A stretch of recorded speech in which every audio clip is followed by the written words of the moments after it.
बिस्मिल्लाहिर्रहमानिर्रहीम वस्सलातु वस्सलामु अला सय्यिदिल अंबिया वल मुरसलीन।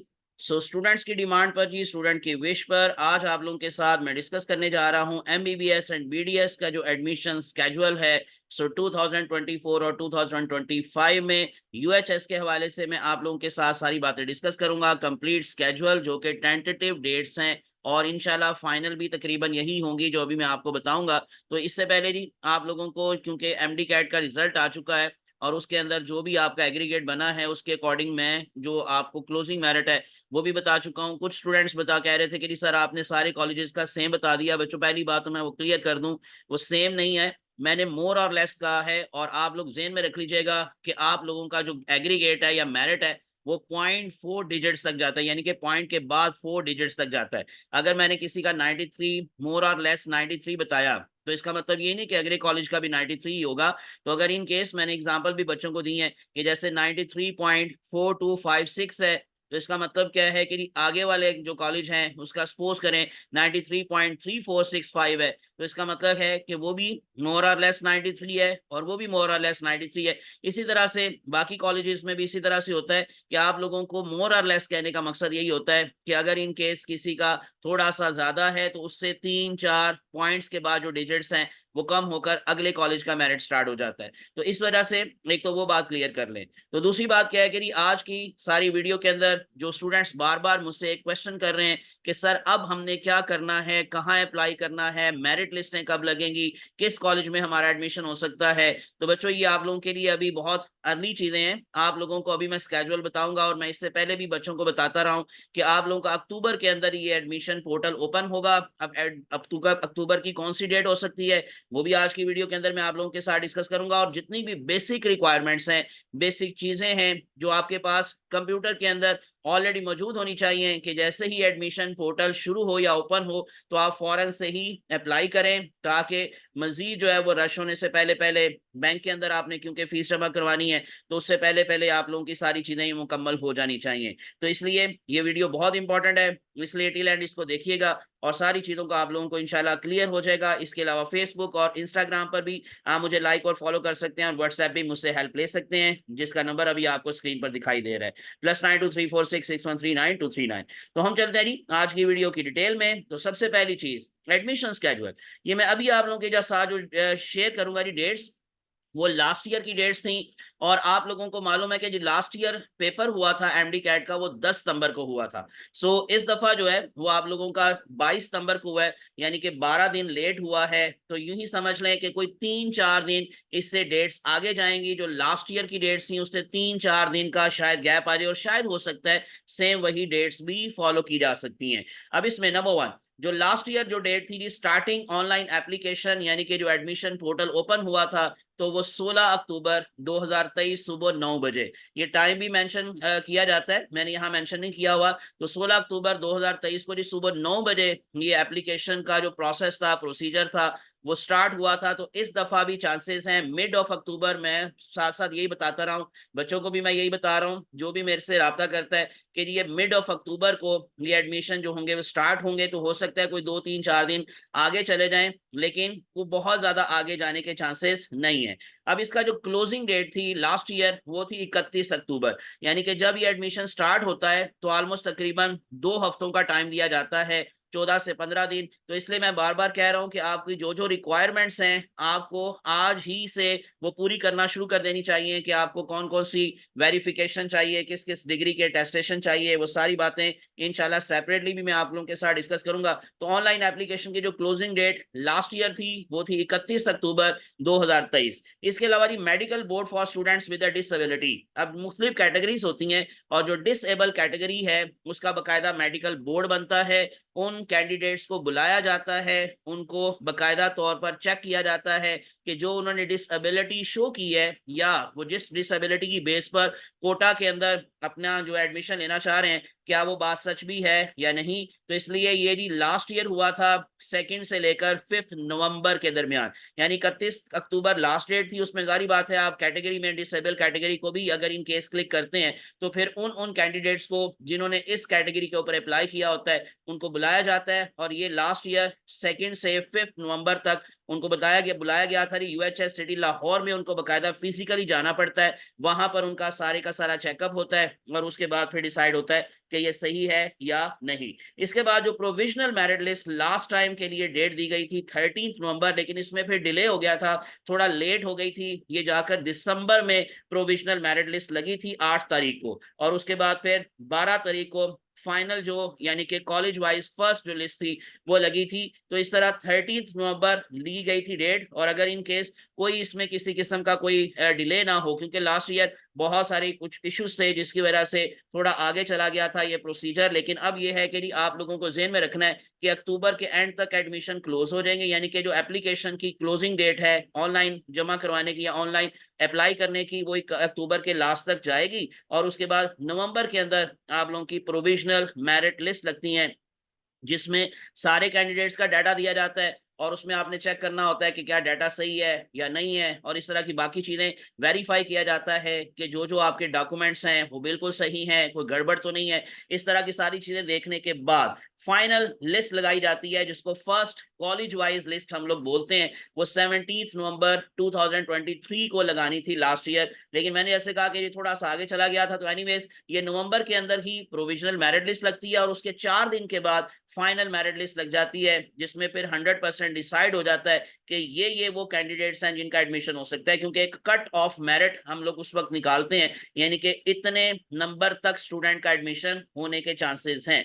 उसके बाद फिर इसी तरह से नेक्स्ट हमारे पास जो एडमिशन स्केड्यूल है एमबीबीएस के हवाले से मैं आपको सबसे पहले बताता हूँ कि कब जो थी इनकी कॉलेज वाइज लिस्ट लगी, फिर सेकंड लिस्ट कब लगी, और इसी तरह से फिर क्लासेस कब स्टार्ट हुई। So first college wise selection list जो थी वो 20 नवंबर को लगनी थी, लेकिन मैंने जैसे बताया फिर 15 दिसंबर को लगी थी, 8 दिसंबर को लगी थी प्रोविजनल मेरिट लिस्ट, 12 दिसंबर को लगी थी फाइनल मेरिट लिस्ट, और इसके बाद फिर 15 दिसंबर से ये लिस्टें लगना शुरू हो गई थी कॉलेज वाइज सिलेक्शन लिस्ट। तो ये वैसे डेट दी गई थी 20 नवंबर। तो आप माइंड में यही रखें कि इस साल भी ये 20 नवंबर के लगभग ही कोई डेट आएगी जिसमें first college wise selection list लग जाएगी कि फला जो है वो स्टूडेंट का फला कॉलेज के अंदर एडमिशन हुआ है और फला का फला में। ये आपने प्रेफरेंस लिस्ट देनी होती है, वो भी मैं अभी आगे आपके साथ इंशाल्लाह शेयर करता हूँ वो चीज़ कि हाउ टू अप्लाई के अंदर ये सारी बातें मैं आपको बताता हूँ। Last date of submission of college fee जो थी, यानी कि फर्स्ट लिस्ट के बाद आपने फीस जमा करवानी होती है, तो वो 24 नवंबर दी गई थी, 4 दिन का दिया गया था टाइम। और उसके बाद फिर इसके बाद सेकंड सिलेक्शन यानी कि अपग्रेडेशन लिस्ट जिसको कहते हैं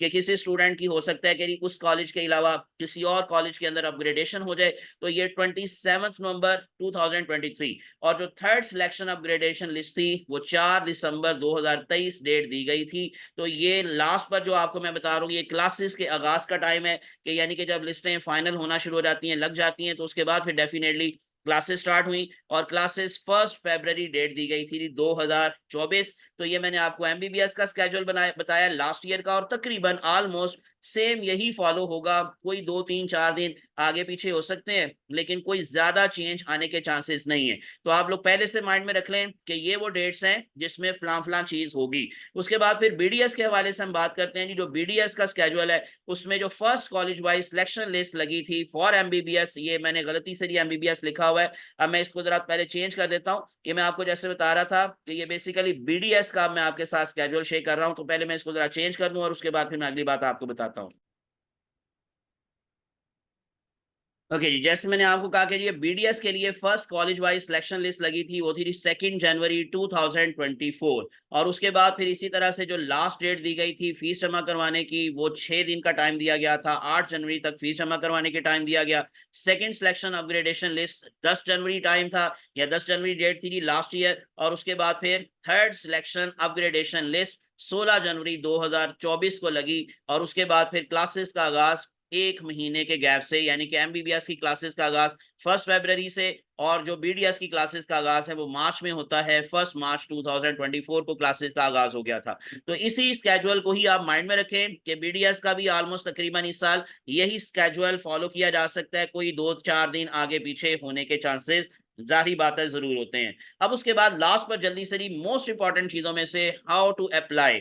तो इसमें जी एलिजिबिलिटी क्राइटेरिया जो है वो आप लोगों को सबसे पहले पता होना चाहिए कि कैंडिडेट्स ने जिसने भी अप्लाई करना है उसने एमडी कैट को पास किया हो, और पासिंग परसेंट या पासिंग मार्क्स आपको पता है कि जी विद अ मिनिमम ऑफ 55%, यानी कि अगर 200 नंबर का पेपर है तो 110 नंबर अगर इन केस आपके आए हैं तो आप एमबीबीएस के लिए एलिजिबल हैं, आप उसके लिए अप्लाई कर सकते हैं। और अगर इन केस आपके 50% मार्क्स हैं यानी कि 100 मार्क्स हैं तो आप बीडीएस के लिए, तो आप दोनों के लिए भी अप्लाई कर सकते हैं एक ही वक्त में। और जरूर कीजिएगा क्योंकि मेरिट अगर नीचे आता है तो बीडीएस के अंदर आपके चांसेस हो सकते हैं। So candidate must possess a higher secondary school certificate qualification और an equivalent 12th grade qualification recognized in Pakistan and having obtained minimum 60% marks. तो अगर आपने एफएससी की हुई है, जारी बात है जी, बायो के साथ, केमिस्ट्री के साथ और फिजिक्स और मैथ में कोई भी एक सब्जेक्ट आपने पढ़ा हो तो ये लाजमन है, तो आपके 60% नंबर होंगे यानी कि फर्स्ट डिवीजन होगी तो आप एलिजिबल हैं। तो इसी वजह से जी आप लोगों के लिए एमडी कैट के अंदर 50% और वहां से 60% फॉर एमबीबीएस, और एमडी कैट के अंदर 50% और वहां से अगेन 60% फॉर बीडीएस। ये पहला आपके लिए एलिजिबिलिटी क्राइटेरिया है। उसके बाद सेकंड नंबर पर चलते हैं, जो कैंडिडेट हैं must have domicile certificate of any district of Punjab.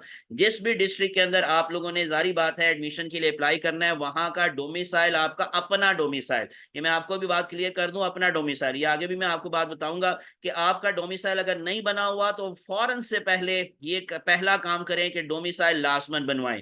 Candidates having domicile of Islamabad can apply and open merit seats only. आप सिर्फ और सिर्फ ओपन मेरिट सीट्स के लिए अप्लाई कर सकते हैं। जो बाकी कैटेगरीज हैं यानी कि अंडर डेवलप्ड डिस्ट्रिक्ट कैटेगरीज हैं या इसी तरह से रेसिप्रोकल सीट्स की कैटेगरीज हैं या फिर डिसेबल कैंडिडेट्स की कैटेगरीज हैं, उसके ऊपर आप अप्लाई नहीं कर सकते। जो इस्लामाबाद के डोमिसाइल वाले कैंडिडेट्स हैं वो सिर्फ और सिर्फ ओपन मेरिट सीट्स के ऊपर अप्लाई कर सकते हैं, बाकियों के ऊपर अप्लाई नहीं कर सकते। दूसरे अप्लाइंग ऑन कोटा सीट्स, यानी कि अगर मैंने जैसे भी बताया कि अगर आप अंडर डेवलप्ड डिस्ट्रिक्ट कैटेगरी में जाना चाह रहे हैं या डिसेबल में या किसी में भी, तो जिस भी आपने कॉलेज के अंदर एडमिशन लेना है उस डिस्ट्रिक्ट का आपके पास डोमिसाइल होना जरूरी है। So those applying on quota seats must fulfil additional eligibility requirements. Additional eligibility requirements का मतलब वही है कि आपके पास मेडिकल जो बोर्ड है वो आपको बाकायदा सर्टिफिकेट देगा कि you are really disable person, और इस तरह से बाकी की चीजें भी। So as stipulated in the prospectus, ये सारी डिटेल जब प्रोस्पेक्टस आएंगे तो उसके अंदर आपको ये सारा कुछ मिल जाएगा लिखा दिखाया। उसके बाद फिर हाउ टू अप्लाई के अंदर स्टेप 1 क्या है, आप लोगों ने जी प्रोस्पेक्टस को रिव्यू करना है, उसको पढ़ना है जब आपका प्रोस्पेक्टस अपलोड होगा। पिछले साल का शायद पढ़ा हो लेकिन इस साल नया, जारी बात है, अपलोड किया जाएगा। आप लोग उसको जो है वो इससे देखेंगे। सेशन 2024 का जो अवेलेबल था उनकी वेबसाइट पे अभी भी शायद पड़ा होगा, लेकिन जारी बात है अब आपका 2024 से 2025 वाला सेशन है तो इसका अभी फिलहाल अपलोड नहीं हुआ। जैसे ही एडमिशन पोर्टल ओपन होगा तो साथ ही ये प्रोस्पेक्टस भी अपलोड हो जाएगा उनकी वेबसाइट पर, आप उसको सबसे पहले सारा देखेंगे। देन स्टेप 2 में आप क्या करेंगे जी, online admission portal for government medical and dental colleges पर जाकर आप लोग अपना वहां आईडी बनाएंगे। तो जैसे ही आप लोग उनका वो जब एडमिशन पोर्टल ओपन होगा तो आप उसको ओपन करेंगे तो वहां पर आप लोगों ने एक अकाउंट क्रिएट करना है, क्या क्या प्रोवाइड करके, अपना नाम, अपने फादर या अपने गार्डियन का नेम, ईमेल आईडी और पासवर्ड, ये सारे चारों चीजें करके आप लोगों का एक अकाउंट बन जाएगा, आईडी बन जाएगा। फिर उसके बाद आपने सारा उसी आईडी के ऊपर जाकर सारी चीजें करनी है, जैसे कि इंडिकेट योर प्रेफरेंस, ये बड़ी इंपॉर्टेंट चीज है कि आपने एमबीबीएस और बीडीएस प्रोग्राम में प्रेफरेंस किसको दी, यानी कि आपने दोनों को अगर अप्लाई करना है, you can choose either MBBS और बीडीएस और बोथ, तो आप दोनों पर भी अप्लाई कर सकते हैं और किसी एक पर भी आप अप्लाई कर सकते हैं। If you select both MBBS and BDS you will need to specify your preference कि आप पहले बीडीएस में जाना चाहते हैं या एमबीबीएस में, या पहले एमबीबीएस में जाना चाहते हैं और बाद में बीडीएस में, ये प्रेफरेंस जरूर दीजिएगा। After choosing a program select the category, और कैटेगरी का मतलब ओपन मेरिट सीट्स जिसमें आप अप्लाई करना चाह रहे हैं, इस तरह से रेसिप्रोकल सीट्स हैं, डिसेबल कैंडिडेट्स की सीट्स हैं, अंडर डेवलप्ड डिस्ट्रिक्ट की कैटेगरीज की सीट्स हैं, ये सारी चीजें जो हैं ये आप लोगों को वहां पर सारी चीजों को चूज करना है अगर आप उन कैटेगरीज में आ रहे हैं। तो जारी बात है कि आपने अगर किसी एक को भी अगर नहीं क्लिक किया और बाद में आप कहेंगे जी मैं तो इसमें सिलेक्ट हो सकता था, तो आपकी बात नहीं काबिल कबूल होगी, आपकी बात नहीं मानी जाएगी। इसलिए ये बड़ा जरूरी होता है कि पहले से ये माइंड में आपके हो कि मैंने प्रेफरेंस देनी है एमबीबीएस को या बीडीएस को, और उसके बाद कौन से वाला मैंने कैटेगरी को सिलेक्ट करना है। ओपन जारी बात है सारी करेंगे, लेकिन उसके बाद कौन सी कैटेगरी। स्टेप 5 है, fill in your personal details on the application form including your name, domicile, contact information, address, nationality, gender, date of birth, ये सारी चीजें बड़े गौर से आपने करनी है, क्योंकि अगर इसमें गलती हो गई और क्लोजिंग डेट खत्म हो गई, लास्ट डेट के बाद कोई चेंज नहीं कर सकते आप लोग अपनी इंफॉर्मेशन को। स्टेप 6 है जी, एंटर योर क्वालिफिकेशन डिटेल्स। जैसे आप लोगों का जारी बात है, मैट्रिक है और आपका इंटर है, तो उसके मार्क्स आप लोग देंगे, वहां पर ईयर ऑफ पासिंग लिखेंगे, यानी कि उसको आप क्लिक करके उसमें टाइप करेंगे subject, study group etcetera.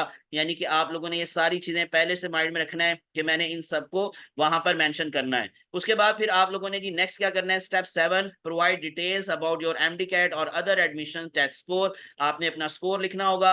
Determine the order of preference for medical और डेंटल कॉलेजेस, ये भी बड़ी इंपॉर्टेंट बात है। 16 कॉलेजेस हैं पब्लिक सेक्टर के और 5 कॉलेज हैं पब्लिक सेक्टर के डेंटल में, यानी कि एमबीबीएस के लिए 16 कॉलेजेस हैं और बीडीएस के लिए आपके पास तीन कॉलेजेस हैं, 5 नहीं 3 कॉलेजेस हैं फॉर बीडीएस। तो आपने सारों को ही क्लिक कर लेना है, लेकिन प्रेफरेंस में आपने 1 पर किसको रखना है। जारी बात है जी, आप समझते हैं कि जी मेरा एडमिशन इसमें हो सकता है, ये मेरे घर के नजदीक तरीन है, डेफिनेटली अगर कोई गुजरांवाला का है तो गुजरांवाला के लिए वो प्रेफरेंस शो करेगा अपनी, इसी तरह से कोई मुल्तान का है तो निश्तर के लिए करेगा, फैसलाबाद का है तो पीएमसी। तो आप लोगों ने जी प्रेफरेंस में नंबर 1 2 3 4 5 6 इस तरह सबको प्रेफरेंस लिस्ट में रख के सभी को आप लोगों ने सिलेक्ट कर लेना है। You can select as many colleges as you wish, ठीक है, तो आपकी मर्जी है 3 करें, 4 करें या 16 के 16 ही आप सिलेक्ट कर दें, लेकिन डेफिनेटली प्रेफरेंस आप लोगों ने रख ली है माइंड में कि मैं पहले किसको रखूं, दूसरे नंबर पर किसको रखूं, तीसरे को किस या तीसरे पर किसको रखूं एटसेट्रा।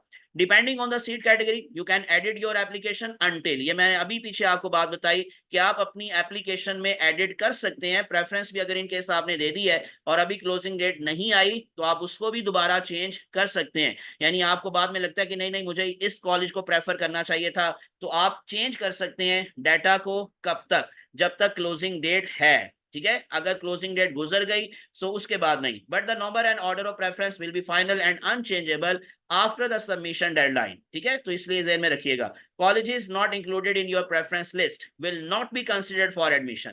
अगर आपने किसी कॉलेज को अपनी प्रेफरेंस लिस्ट में नहीं रखा तो वहां पर आपका एडमिशन नहीं होगा, इसलिए प्रेफरेंस लिस्ट को जरूर रखिएगा।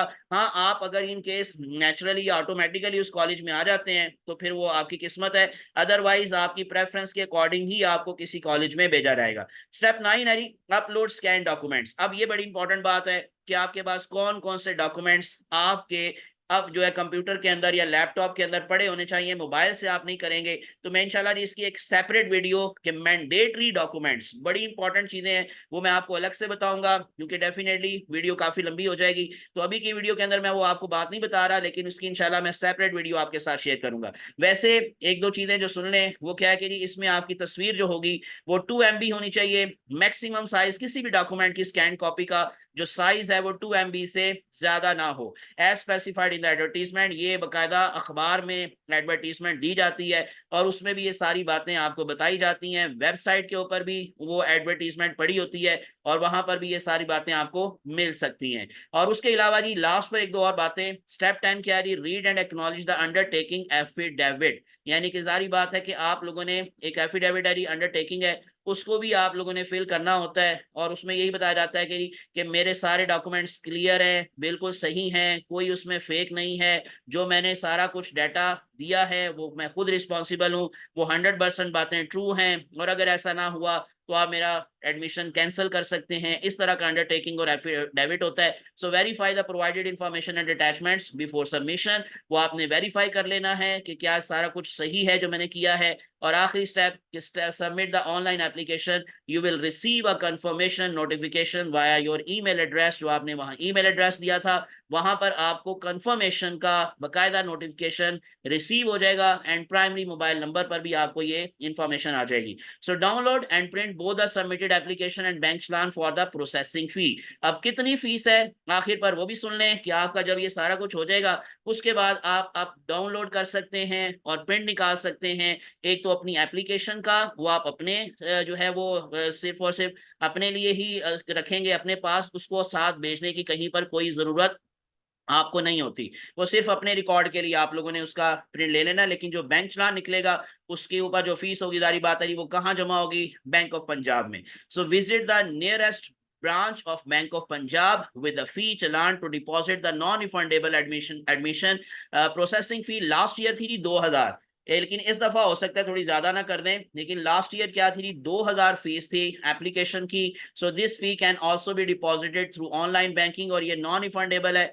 जारी बात है कि ये हर कैंडिडेट को देनी पड़ेगी, चाहे उसका एडमिशन फाइनल हुआ चाहे नहीं हुआ। So this fee can also be deposited through online banking. आप इसको अपनी ऑनलाइन बैंकिंग का मतलब मोबाइल ऐप से भी आप इसको जमा करवा सकते हैं। Your application process is no complete. आपको जब ये आपकी फीस जमा हो जाएगी, उसका चलान फॉर्म स्कैन करके कहीं पर भी अपलोड करने की जरूरत नहीं है। आपको खुद ही मैसेज रिसीव हो जाएगा कि आपकी फीस जमा हो गई है। तो ये था जी सारा प्रोसीजर जो मैंने आपको बता दिया कि किस तरह से आपने अप्लाई करना होगा। और इंशाल्लाह जैसे ही ये एडमिशन पोर्टल ओपन होगा, मैं आपके साथ जरूर इंफॉर्मेशन को शेयर करूंगा कि अगर कोई नई बात इसमें ऐड हुई तो मैं आपको जरूर बताऊंगा। अदरवाइज जितनी बातें मैंने बताई हैं almost same to same repeat होंगी, यानी यही रिक्वायरमेंट्स हैं, यही सारी चीजें हैं जो कि आपको माइंड में रखनी है जैसे ही एडमिशन पोर्टल ओपन होता है। और बाकी रह गया जी मैंडेटरी डॉक्यूमेंट्स, वो कौन कौन से हैं और वो आप लोगों को उसमें क्या करना है क्या नहीं, वो इंशाल्लाह सेपरेट वीडियो में आपके साथ शेयर करूंगा। इसलिए विदाउट वेस्टिंग टाइम मेरे चैनल को सब्सक्राइब करके प्रेस कर लें बेल आइकॉन, ताकि इस तरह की